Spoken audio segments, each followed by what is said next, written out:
Good evening, everybody. What's happening and what's cracking here at another edition of College Football Showdown on a late night edition here on Black Friday, just on the eve of college football Saturday. We had a lot of great games. I'm your host, Israel Rivera. There's my guy, Matt James here. But before we start the show, please like, share, and subscribe to the podcast here at Facebook, YouTube, and Twitch. And in case you missed it, you can catch us on all streaming platforms where podcasts can be heard. But Matt James, there has been some great football here today, especially just wrapping up Oregon State. Really not competitive in that game. Yeah, exactly. How you doing, buddy? Happy Black Friday. Hope your Thanksgiving went well. Um, Absolutely. Yeah, happy Black Friday, man. Yeah, no competitive games today except for Iowa and yeah, the Nebraska Iowa here. That was went a down good to the game. wire. I'm surprised about the Oregon State game. Yeah, I thought Oregon State would give him more problems, man. Bo Nix ended his career there at Oregon, especially in the regular season, or last time at the Outson Zoo, 33 of 40, 367 yards and 2 touchdowns as he defeats his in-state rival in the Oregon State Beavers. He also had a rushing touchdown on the day as well, as they were in complete control of this game from start to finish.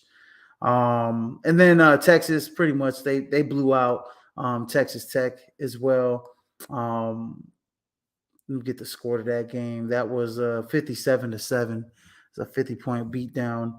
Penn State beat they 42-0 Michigan State. Missouri really destroyed. Winning to Arkansas. Not an easy place to play. Beat them 48-14. Then Oklahoma beating TCU 69-45. Dylan Gabriel had 400 yards passing and 3 touchdowns. So yeah, today just wasn't really the greatest day in terms of competitive games. But tomorrow, I know that we will have some more competitive games here, probably on the slate, as we'll get into that. But yeah, no, uh, you know, let's just get into it right here. The first full week 12 takeaways from last week. Jordan Travis out for the season, pretty much had the same injury as like Dak Prescott. I think he broke his ankle or whatever the case is. Pretty gruesome injury. If you guys don't can't stomach gruesome injuries, I wouldn't recommend you going in on the Twitter or anything or searching it because it was pretty gruesome. So he's out for the regular season for Florida State, and and that was against a meaningless game against Northern Alabama. I wouldn't say meaningless, but it was pretty meaningless. Needless to say, I don't think they really needed him out there. To be honest, I hate those type of games where they have to play. Where they have to, play a team that's like, Division II guy, and then one of the star guys gets injured, and they're on, Florida State's still undefeated. They're on their way to, possibly being in the college football playoffs. So now backup, 4-year backup, Tate Roadmaker is stepping in for the last couple games. Yeah, I mean, as you said, it was a gruesome injury. I was at work and saw a pop up, from one of my apps and stuff about it. Took a look at the video, and I had to take a second look. I'm like, oh my god!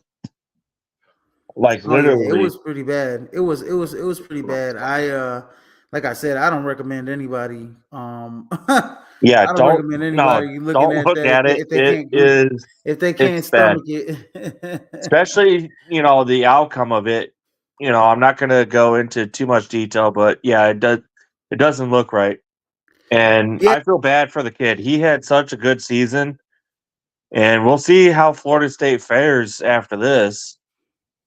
Yeah, no, I think honestly, I'll be real with you. I kind of went through this scenario um in my head a couple times already, and so Washington's got to play Oregon in the Pac-12 championship game. Yeah, So is it?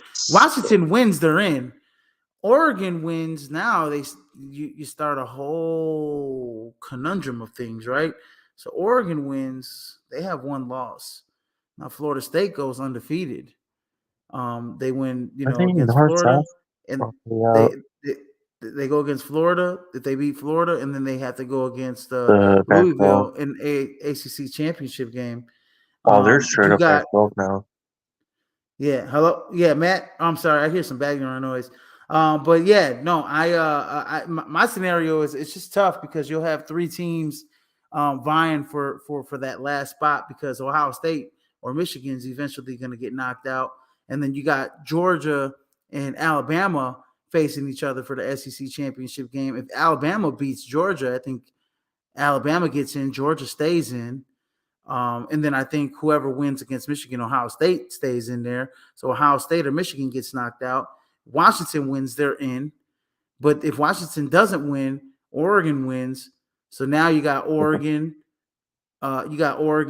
Florida State, and possibly Texas to kind of think of who should you put in, right? And I think you got to put Okay. Florida State in because they're undefeated. So that's just me. There's a whole bunch of bevy of things that are going on in this scenario. But yeah, Gotcha. wish Jordan Travis the best. Yeah, and then last week, number 5, Yeah. Washington prevailed in Corvallis last week, beating Washington last week 22-20 in that contest. And that was a pretty fairly competitive game there. Michael Penix Jr. Led a drive at the end of the game, 13-28, 162 yards, 2 touchdowns. As Washington remains undefeated. Um, yeah, and I believe Washington had a pretty good defensive game. At the end of the game, as Oregon kind of made it close there, and turned them over on downs there at the end. But yeah, thoughts on that game last week? Yeah, I mean, Oregon State just ran into, a huge brick wall with their schedule with Washington and Oregon, Mm-hmm. the last couple of weeks, and they fought hard. And Penix, he's trying to solidify himself to go to New York. So Mm-hmm. with that last drive, I mean, he should be top 3. And the Washington, defense and everything showed up in Corvallis, playing a tough, Oregon State team that's fought all year Yeah, and trying to fight for that last playoff spot. yeah, So it's absolutely. going to be tough, beating Oregon next week. If they can do that, they did everything to deserve that spot. Yeah, no, absolutely. I agree, man. I think if they beat Oregon, they definitely get in. Like I said, Washington's been playing some championship level football all season long. Next takeaway, we got the number 1 Georgia Bulldogs going into Knoxville and Rocky Top, beat number 18 Tennessee Volunteers as Carson Beck continues to have a good game, 24-30, 3 touchdowns, 298 yards. And then you got Joe Milton on the other side, 17-30, 147 yards. As they weren't, Tennessee wasn't able to sustain any consistency offensively against that defense, as Georgia just led from first quarter on, from the start of the quarter. From the start of the game on, Georgia looks pretty dominant. Not gonna lie. I mean, Brock Byers had a touchdown. Dylan Bell had a touchdown. Marcus Rosemead, Jack Saint, 2 touchdowns on the game receiving. And Carson Beck just looks more and more comfortable there at the quarterback position as the season progresses for Georgia. Looking kind of scary here as they extend their 28-game win streak. Yeah, exactly. I mean, we'll see. Georgia did Georgia things, basically, against Tennessee on the road in a hostile environment at Neyland Stadium. I mean, it's not easy to go there and win and dominate there like they did. And we'll see, how the championship game comes. But Yeah, no, I mean, absolutely. Georgia, as I said, they're doing Georgia things right now. Yeah, no, absolutely. Yeah, no. So I expect, Georgia's number one. It's going to be a dogfight in the SEC championship game against. They got a pretty much a gimme against their rival Georgia Tech. Alabama has to play in the Iron Bowl, but they're slated to face in that SEC championship game. Can't wait to cover that one when the time comes. Next, the last takeaway we got on the slate is Jaden Daniels. He's got his own headline here on our takeaways, man. 8 total touchdowns, albeit they faced Georgia State. 8 total touchdowns, Remember him? 500 plus total yards, 25 or 30 through the air, 413 yards, and then 10 carries. He was a leading rusher as well, 96 yards, 2 touchdowns. So I guess I had to ask you this question: did Jaden Daniels, has he done enough to win the Heisman this year? In my perspective, yes. He's done anything and everything he could to lead to tough victories for them. I mean, their defense can be suspect at times, and he's, took it into his hands and won them games they should have never won. And again, I'm happy, he found a better place, at LSU. Being an ASU fan, wish he was there doing this type of thing, but no, he's in a better place, and he's would have probably never, done these type of things with the coaching we've had. So, what's his name? LSU's Brian Kelly. He's done wonders for him. And I absolutely. do believe he definitely should be in New York. And in my thought, he should win it right now. Man, honestly, I don't care about the record. I think he's just been the best player in college football, regardless of any position. I was saying that about Marvin Harrison a couple weeks ago, but the stuff that he's been doing the last couple of weeks, albeit whoever the opponent is, I think Jaden Daniels has put up historic numbers. I think he's just been, had a historic campaign so far this season.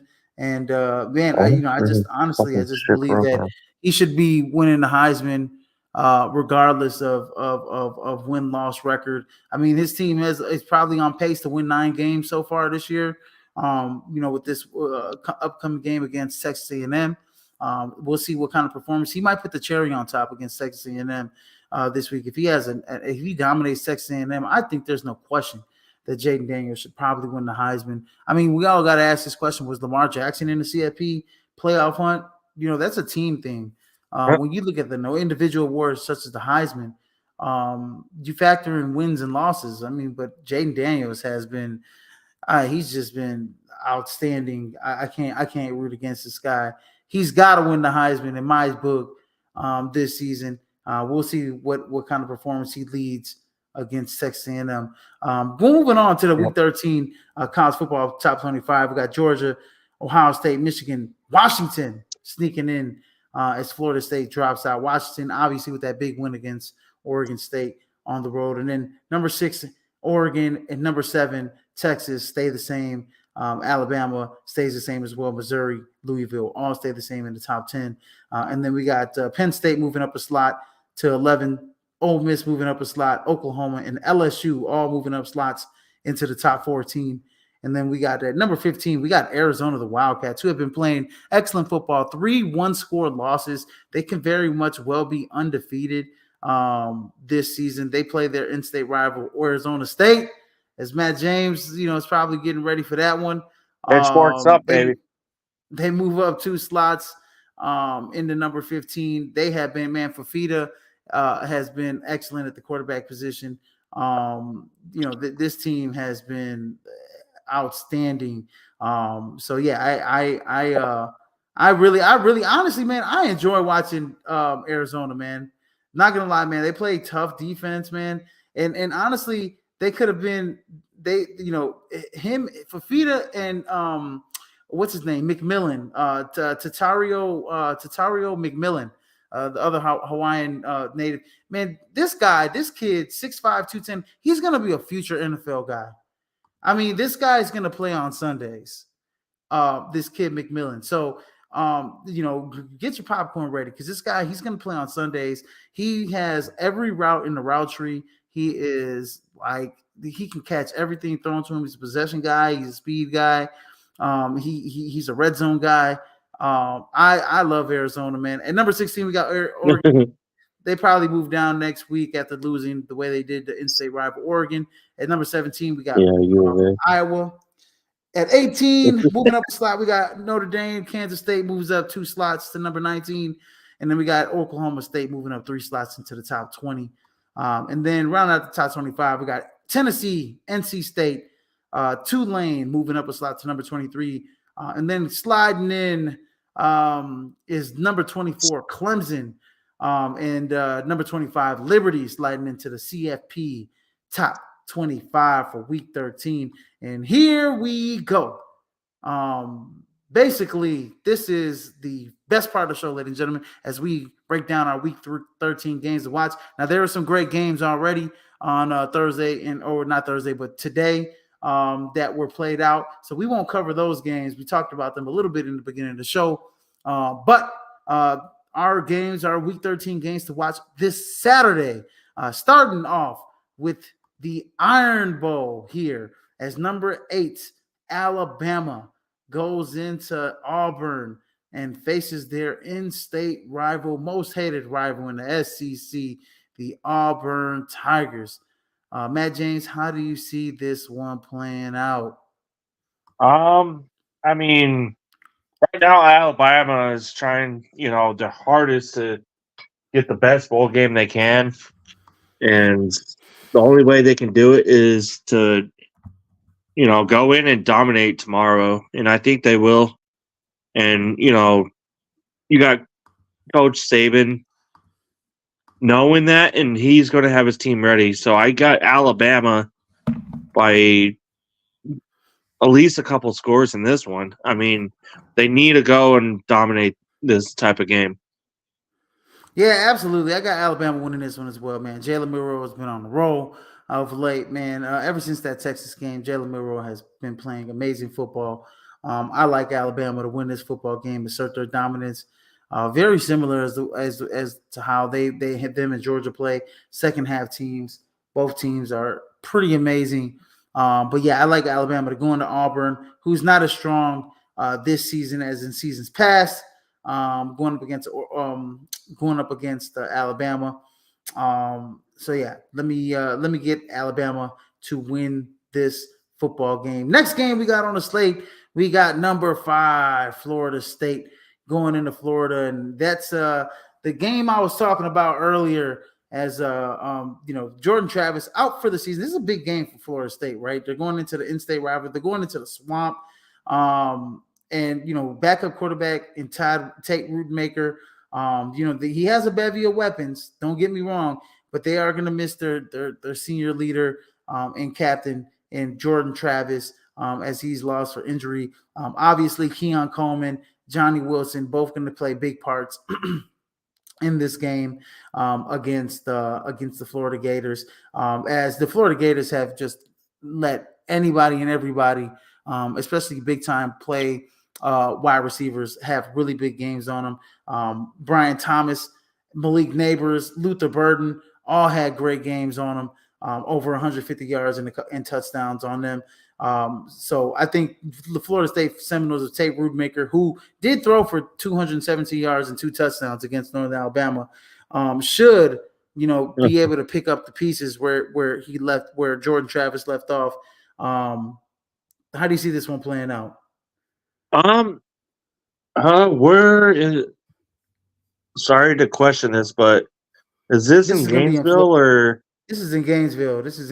Yeah. They've won their 8. The Seminoles have won have won 8 of the last 12 meetings this season. They have not allowed 30 points to any opponent this season, as they lead the ACC in scoring and they lead the ACC in scoring defense as well.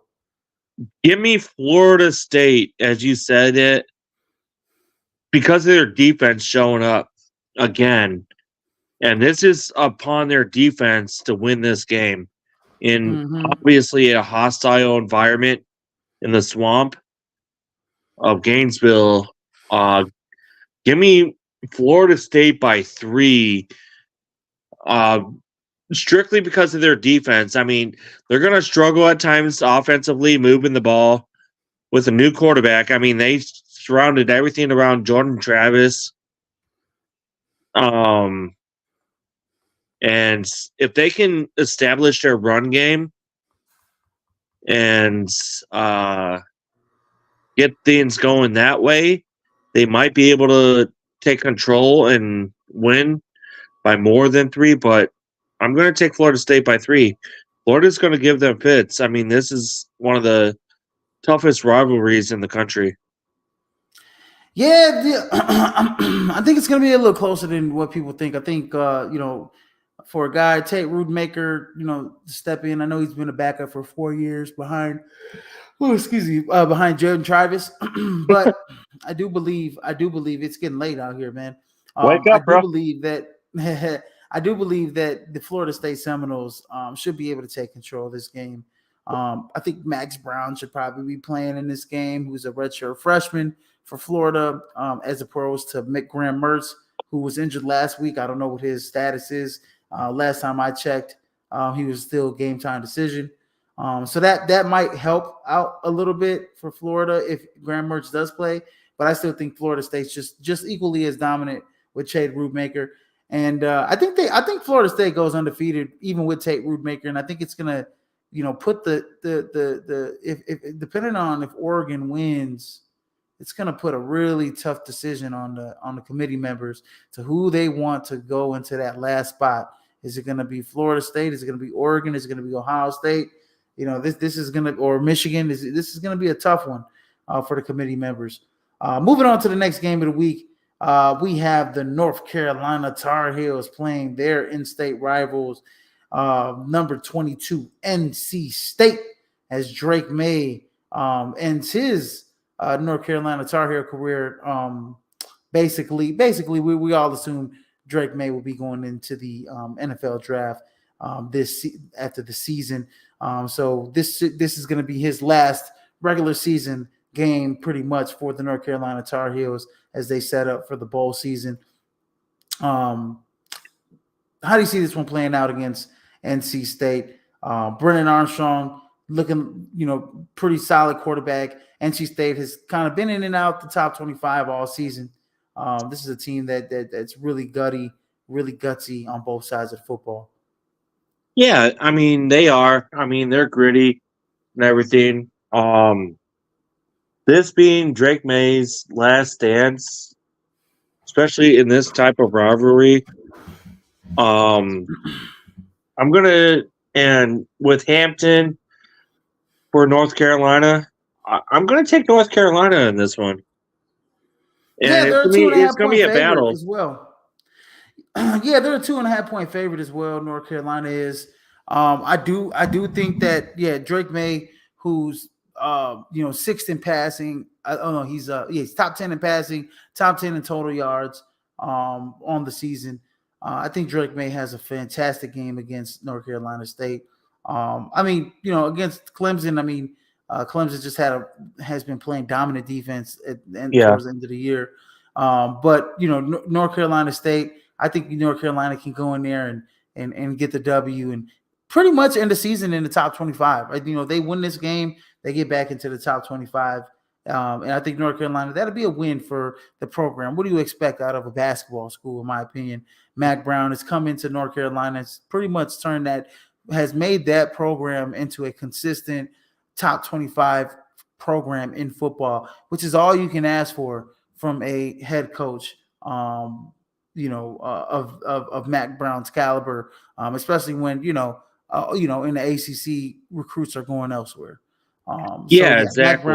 Mac Brown has done a great job there at North Carolina, in my opinion. Yeah, 100%. He's one of the coaches I hoped ASU would have got, but North Carolina picked them up, and this being this is a rivalry game. This is rivalry week, and you got players like Drake May. They want to Mm-hmm. go in and beat these type of teams and show that they're the top quarterback in next year's draft. So, I mean, that's Yeah, the whole thing. absolutely. Yeah, absolutely, man. And here we go. The big game. We got the number 2 Ohio State Buckeyes We got going into the big house Ohio State. to face the number 3 Michigan Wolverines. We have nothing but star power all over the field. That's We my got boy. JJ McCarthy versus Kyle McCord. We got Travion Henderson, Blake Corum. We got Marvin Harrison Jr. versus that defense in Michigan. We got Blake Corum and JJ McCarthy versus the Ohio State defense. We got Bo Schembechler, Woody Hayes, and Bo Schembechler. We got Ryan Day and Jim Harbaugh. This is going to be a hell of a game. Jim Harbaugh is not going to be on the sideline too, by the way, just because of everything that's going on, because of the sideline ban that's going on that the Big Ten has imposed on him. But thoughts on this game? Who do you think wins this game? This is going to be probably an epic game, to be honest. I mean, both sides of the ball, you got star players that are going to be, in the draft next year in the first round. I mean, you got your boy, Marvin Harrison, Maserati Marv. You got Michigan. Marv, yeah. He would look good in orange and blue next year. Mm-hmm. Sorry, buddy, but Michigan's defense, you're going into the big house. Michigan is playing with a lot of heart, even without Jim Harbaugh. And I know Ohio State has a lot of talent, great coaching on their sidelines.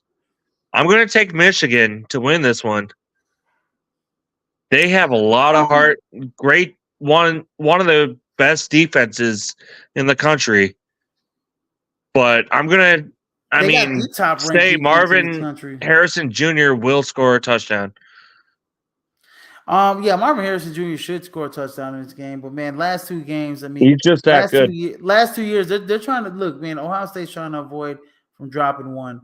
Last 2 years, the Ohio State Buckeyes have, I think went into the half with a lead, or it's been a one score game, and basically Michigan has come out and really stuck it to them, and has really, made them,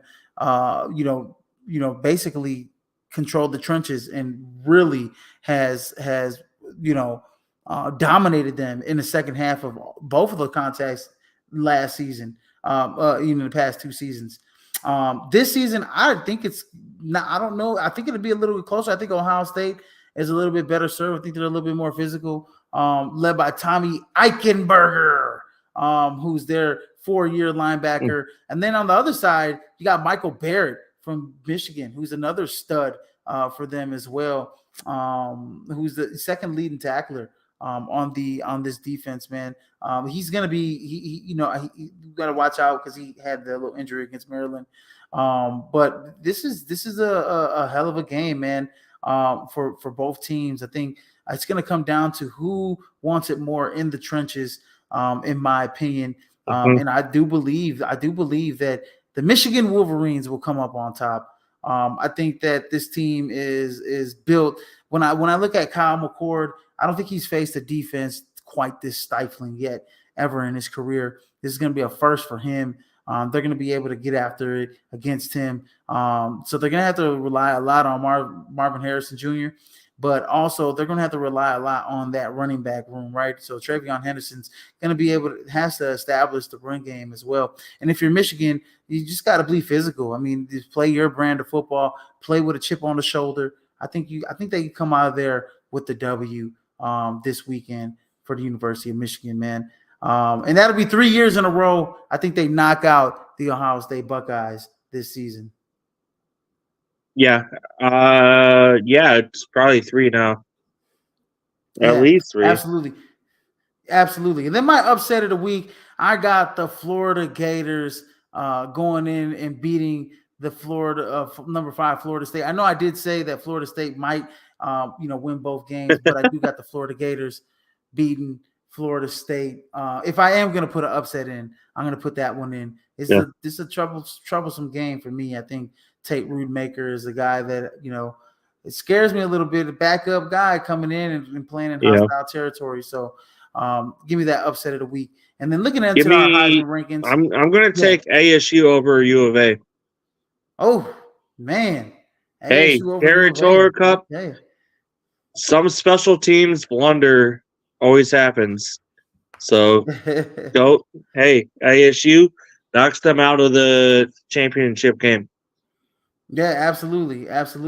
And then we go on to our week 13 Heisman rankings. I left the dark horses out because I think these are the 5 guys that are going to get invited to New York. At number 1, I got Jaden Daniels. I think he's going to win the Heisman. I think he's number 1. He's been the best player in the nation overall, in my opinion. He's just superseded Michael Penix, superseded Marvin Harrison Jr.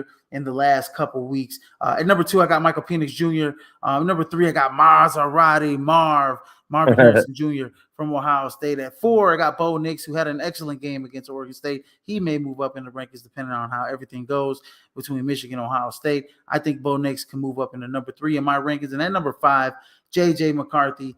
It all depends on who wins. We could see Marvin Harrison slide down 2 slots in the top 5. I still think he gets invited to the Heisman ceremony down there in New York.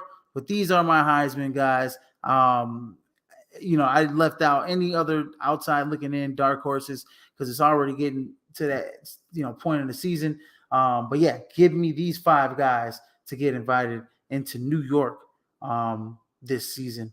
And then that is a wrap, ladies and gentlemen. Please like, share, and subscribe to the podcast here at Prize Sports World as we bring the heat, ladies and gentlemen, every week here. And in case you missed us, you can catch us on all streaming podcasts, streaming platforms where podcasts can be heard. I am your host, Israel Rivera. That is Matt James. And don't forget, ladies and gentlemen, to check Christian out on the Daily Blitz.blog. I forgot to shout him out on Michigan, Ohio State, because I know that was a shameless plug. I know that'd be a shameless plug. He'll drop that article an hour before game time at 10 o'clock Eastern Standard Time. So you guys do not want to miss that content that Christian drops here. But like I said, guys, peace out. I will see you later. And in case I miss you, good afternoon, good evening, and good night, ladies and gentlemen. Peace out, Matt James, and I'll talk to you next week. Sayonara. Yes, sir. Have a good weekend. Be safe.